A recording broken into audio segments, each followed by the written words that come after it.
নমস্কার, আমি জয়ী আর আমার জয়ী হোম কিচেনে আপনাদের সকলকে স্বাগত।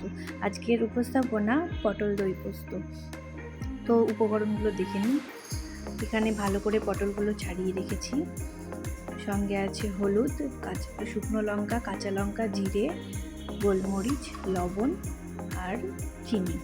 একটু টমেটো পিউরি করে রেখেছি অল্প সামান্য পরিমাণে, জিরে আদা বাটা 2-1 চামচ মতো, আর আছে সর্ষে পোস্ত, আর সঙ্গে দই। আর এটা মিক্সার বাটিতে আছে এই দইয়ের আর যে মশলাটা সেই বাটি ধোয়া জল। তো তেল দিয়ে দিয়েছি, তার মধ্যে শুকনো লঙ্কা, একে একে হলুদ আর একটু লবণ দিয়েছি। একে একে পটলগুলো সব ছেড়ে ভালো করে একটু ঢেকে দিয়েছিলাম। এই পর্যায়ে এখান থেকে ঢাকার পরের যে পর্যায়ে আর ঢাকাটাকে করতে হবে না। তো এখান থেকে ভালো করে পটলটাকে ভাজা করে নিতে হবে। পটলটা ভাজার ওপরে এই তরকারির টেস্টটা নির্ভর করছে। কাঁচা থাকলে কিন্তু সবসময় পটল পোস্তটা ভালো হয় না। তো ভালো করে একটু ভাজাভাজি করতে হবে। আর প্রথমে আমি একটু হলুদ দিয়েছিলাম, সেই জায়গাটাই বলার একটা কারণ আছে। হলুদটা দেওয়ার জন্য কী বলুন তো, পটলটা ছিটকাবে না, যখন দেবেন না তেলের উপরে, গরম তেলের উপর ছিটকাবে একটা ব্যাপার থাকে। তো সেই ছিটকানোটা হলুদটাই হবে না।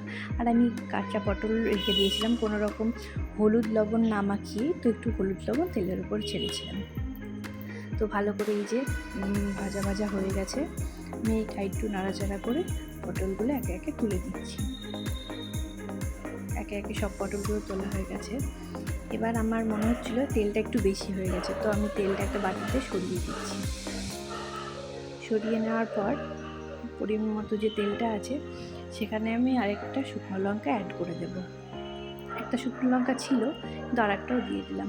এবার 2-4টে গোলমরিচ দিয়ে দিলাম, সঙ্গে একটু জিরে ফোড়ন দিলাম।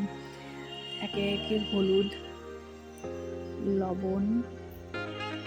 লবণও দেবো আমি, কাঁচা লঙ্কা, সবগুলো। কাঁচা লঙ্কাটা আমি গার্নিশিংয়ের সময় দিতে পারি। এবার এই যে জিরে আদা পেস্টটা বললাম না, 2 চামচ মতো, ছোটো চামচে 2 চামচ আমি জিরে আদা পেস্ট দিলাম। সঙ্গে আমি টমেটো পিউরিটা দিয়ে দিলাম 2 চামচ। এবার মশলাটা ভালো করে নেড়ে নিতে হবে। এরকম হওয়ার পর এবার যে ভালো করে নাড়ানাড়ি করার পর দেখুন ভালো করে নাড়াচাড়া করছি। এই পর্যায়ে আমি লবণটা আর চিনিটা দিয়ে দেবো। মশলাটার এই পর্যায়ে চিনিটা দিলে কি কালারটা সুন্দর আসবে, সেই কারণে আমি এই পর্যায়ে চিনিটা দিয়েছিলাম। লবণ আগে দিলে হতো, যাই হোক। আমি এবার মশলাটা ভালো করে নেড়ে চেড়ে নিয়ে এর মধ্যে এই যে পোস্ত বাটাটা দিয়ে দেবো। পোস্ত, দই আর একটুখানি সর্ষে, অল্প সামান্য সাদা সর্ষে বাটা আছে এখানটায়। আর একটু চারমগজ দিতে পারেন, এটা অপশনাল। চারমগজ দিলে কালারটা সুন্দর আছে। এখানে আপনি আরেকটা জিনিসও দিতে পারেন, ওটা হচ্ছে কাজু বাদাম বাটা। বাট কাজু বাদাম আমার কাছে ছিল না, তাই আমি কাজুটা দিইনি। এটা ভালো করে নাড়াচাড়া করে নিতে হবে। এটা ভালো করে নাড়াচাড়া করার পর ওই যে বাটি ধোয়া যে জলটা আছে, সেই বাটি ধোয়া জলটা আমি দিয়ে দিলাম। আর একটু সামান্য অনেক জল আমি অ্যাড করতে পারতাম, কিন্তু আমি জলটা অল্প একটুখানি দেবো। ওই বাটি ধোয়াই জল দেবো, কারণ বাটিতে আরেকটু জল দেওয়া দরকার ছিল। তো বাটি ধুয়ে ভালো করে দিয়ে দিলাম। এবার এটাকে ফুটতে দেবো। আর যে কাঁচা লঙ্কাটা আছে, এই সময় আমি কাঁচা লঙ্কাটা দিয়ে দেবো। আর যে পটল ভাজার যে তেলটা আমি একটু সামান্য পরিমাণে উপর দিয়ে ছিটিয়ে দিলাম। এবার মশলাটা ভালো করে ফুটবে। মশলাটা এই পর্যায়ে ফুটিয়ে পরে আমি এক এক করে পটলগুলো এতে ছেড়ে দেব।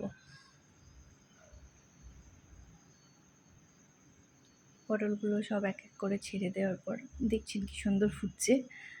পটলগুলো ভালো করে ছেড়ে দিয়ে আমি নাড়াচাড়া করছি, যতক্ষণ না জল শুকানো পর্যন্ত আমি নাড়াচাড়া করব। আর এটা হচ্ছে পটল ভাজার যে তেলটা, বাটিতে লেগেছিল পটল ভাজার পরে, সেইটা এখানে একটু অনেক ওই টক দই আমি একটু ওপর থেকে ছিটিয়ে দিলাম। এবার এই অবস্থায় ঢাকা দিলাম যে ভালোভাবে সেদ্ধ হয়।